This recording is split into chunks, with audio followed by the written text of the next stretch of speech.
Hello students, how are you. तो हम unit second का जो फर्स्ट पॉइंट है इंटेगुमेंट कंपैरेटिव स्टडी जो है वो डिस्कस कर रहे थे। तो पिछले वीडियो में हमने देखा कि इंटेगुमेंट क्या होता है और स्किन की स्ट्रक्चर देखी थी हमने, और बात करी थी एपिडर्मिस और डर्मिस और हाइपोडर्मिस, तीन जो लेयर होती हैं स्किन की। और आज हम बात करते हैं कि इन एपिडर्मिस और डर्मिस से जो स्किन डेरिवेटिव्स हैं डिफरेंट टाइप के, उनको हम देखते हैं आज। ठीक है, ये सारी चीज़ें हम डिस्कस कर चुके हैं। तो डेरिवेटिव ऑफ स्किन ये है कि भाई कुछ चीज़ें जो है एपिडर्मिस की मॉडिफिकेशन से बनती हैं और कुछ डर्मिस से बनती हैं। ये चीज़ें भी कहाँ पर इंटेग्यूमेंट में ही प्रेजेंट रहती हैं एनिमल्स में। तो जैसे कि हम बात करें पक्षियों में जो पंख पाए जाते हैं, मैमल्स में हेयर पाए जाते हैं, और मैमल्स में मैमरी ग्लैंड पाई जाती है। मैमल्स जो जितने भी वर्टिब्रेट्स हैं उनमें जो टीथ पाए जाते हैं। प्लेकोइड स्केल्स जो कि फिशेस में देखने को मिलते हैं, डिफरेंट टाइप के स्केल्स, प्लेकोइड, कोज़मोइड, गैनोइड और साइक्लोइड, टिनोइड स्केल। तो ये सभी स्किन चीज़ें जो हैं ये क्या है, स्किन डेरिवेटिव्स में आती हैं।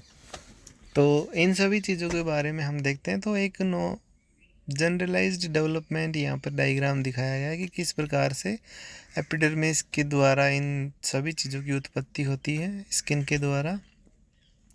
तो ग्लैंड्स, इंटेग्यूमेंट्री ग्लैंड्स की हमने पिछले वीडियो में बात कर ली थी, तो एक बार दोबारा से देखते हैं। तो ग्लैंड्स जो हैं ये अगर सिक्रीशन के हिसाब से देखा जाए तो तीन प्रकार की ग्लैंड्स शरीर में पाई जाती हैं: मीरोक्राइन, होलोक्राइन और एपोक्राइन। मीरोक्राइन जो हैं ये, जैसे कि हम स्वीट ग्लैंड्स की बात करें, सैलिवरी ग्लैंड की बात करें ह्यूमंस की, वो सभी मीरोक्राइन टाइप की ग्लैंड्स होती है। इसमें क्या होता है कि सेल कुछ चीज़ें अपने अंदर सिंथेसाइज करती हैं और बाद में उनको बाहर रिलीज कर देती हैं। ठीक है, बहुत सारी सेल्स ये रिलीज करके और इन सेल्स के द्वारा एक डक्ट बनाई जाती हैं, वहाँ से कॉमन पाथवे से ये बाहर आ जाती है। तो इस प्रकार का जो ग्लैंड्स होती हैं वो होती हैं मीरोक्राइन ग्लैंड। होलोक्राइन ग्लैंड्स में क्या होता है कि भाई एक कंप्लीट जो सेल है वो खुद उस अपने अंदर जो भी प्रोडक्ट है वो सिंथेसाइज करके और रप्चर हो जाती है खुद ही। ठीक है, इसमें कैविटी में आके, और वो जो सिक्रीशन बाहर आता है। तो इस प्रकार की जो ग्लैंड्स होती हैं वो होती हैं होलोग्लैंड, जैसे कि सिबेशियस ग्लैंड जो होती हैं स्किन में। तीसरी टाइप की जो एपोक्राइन ग्लैंड्स की हैं, जो कि क्या करती हैं, यहाँ पे इनमें ये जो सेल्स दिख रही हैं, इनके जो एपिकल पार्ट होता है, ऊपरी जो सतह होती है, ये पिंच ऑफ हो जाती है, मतलब फट जाती है, और वहाँ से उनके अंदर का सिक्रीशन बाहर आता है। तो इस प्रकार से तीन प्रकार की ये ग्लैंड्स अब इनके सिक्रीशन के आधार पर हो गई। स्ट्रक्चरल की बात करें तो तीन प्रकार की होती है, दो प्रकार की होती हैं हमने देखा था, एक तो यूनिसेलुलर और एक मल्टी सेलुलर। ठीक है, मल्टी सेलुलर हमने दो प्रकार की देखी थी, ट्यूबुलर ग्लैंड्स और एल्वियोलर और सेक्युलर और एसिनर ग्लैंड। तो ये होती हैं मल्टी सेलुलर ग्लैंड्स। इनके बारे में हमने पिछले वीडियो में भी डिस्कस किया था, तो ये आपको पता ही है। अब हम देखते हैं कि जो स्किन डेरिवेटिव, जैसे सबसे पहले हम डिस्कस करते हैं स्केल्स। तो स्केल्स जो हैं जो कि फिशेस में हमें देखने को मिलते हैं। तो सबसे पुरानी जो मछली थी ऑस्ट्रेकोडर्म, उनके शरीर पर एक बोनी प्लेट्स का कवच था, जो कि बाद में रिड्यूस, मतलब साइज में रिड्यूस होता चला गया और छोटे छोटे टुकड़े हो गए जिसके। और वो जो थे वो सबसे पहले क्या प्लेकोडर्म्स बने, और उन्होंने क्या बनाया, कोज़मोइड स्केल बनाए। तो सबसे पहले जो स्केल्स बने थे वो कौन से थे, कोज़मोइड स्केल्स। कोज़मोइड स्केल से बने गैनोइड स्केल्स, गैनोइड स्केल से बने भाई टीलियोस स्केल्स, जैसे कि साइक्लोइड और टिनोइड, ये दो प्रकार के इसको, ठीक है। इन प्रकार से इन स्केल्स की उत्पत्ति हुई थी, जबकि प्लेकोइड स्केल्स जो होते हैं वो एपिडर्मिस के द्वारा डेंटिन नामक जो पदार्थ है उसके द्वारा सिक्रेट किए जाते हैं। ये हमने types of fishes fin scales in fishes जो हमारा टॉपिक था उसमें हम डिस्कस कर चुके हैं। तो इस प्रकार से इनकी उत्पत्ति हुई किनकी, स्केल्स की, जो कि एपिडर्मिस के द्वारा बनाए जाते हैं।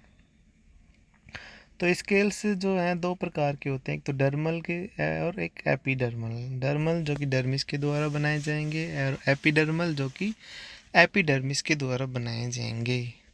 तो डर्मल बोन प्लेट जो है, जो डर्मिस के अंदर पाई जाती है, उनके द्वारा ये स्केल्स बनते हैं।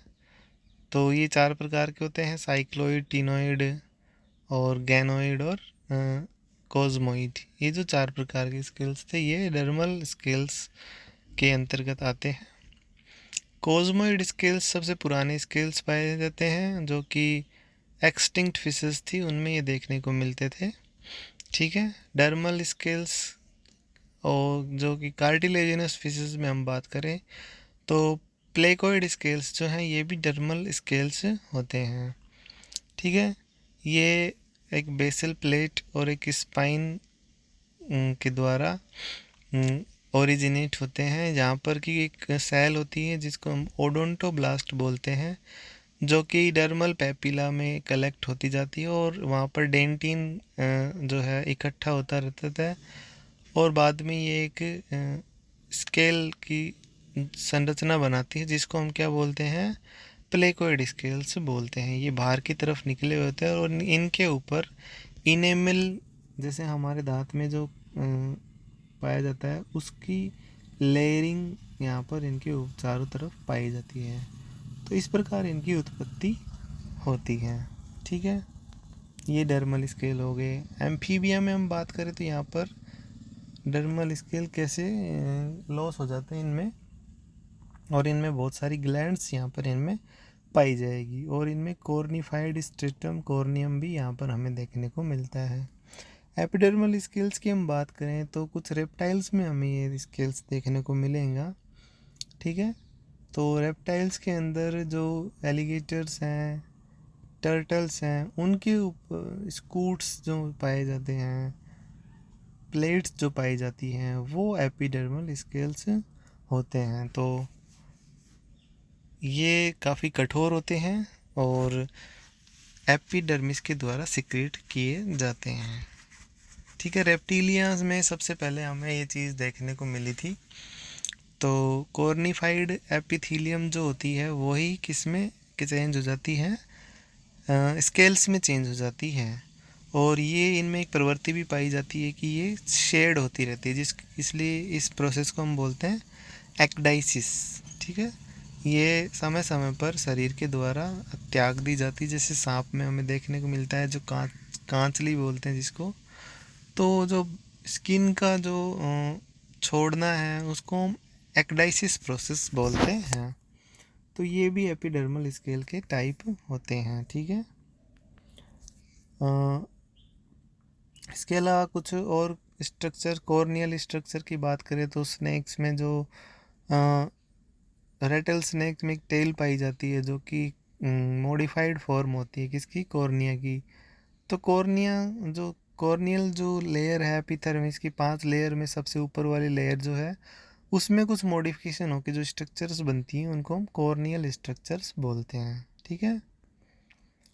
अब बर्ड्स और मैमल्स में हम बात करें तो एपिडर्मल स्केल्स की, तो इनमें ये डिसअपीयर हो जाते हैं और जो लंबी टांगे हैं बर्ड्स की, ठीक है, उनके जो टेल्स हैं और ह्यूमंस की जो हथेली हैं, ये सारी चीज़ें एपिडर्मल डेरिवेटिव्स में हम इनको इंक्लूड कर सकते हैं, ठीक है। अब हम बात करते हैं एक और डेरिवेटिव जिसका नाम है फीदर, जो कि पक्षियों में हमें देखने को मिलता है, ओके। ये एक हाईली स्पेशलाइज्ड कॉर्निफाइड एपिडर्मिस होती है। तो जो एपिडर्मिस की जो सबसे ऊपर की लेयर होती है, आउटर लेयर, उसका ही मॉडिफिकेशन ये होता है। ठीक है।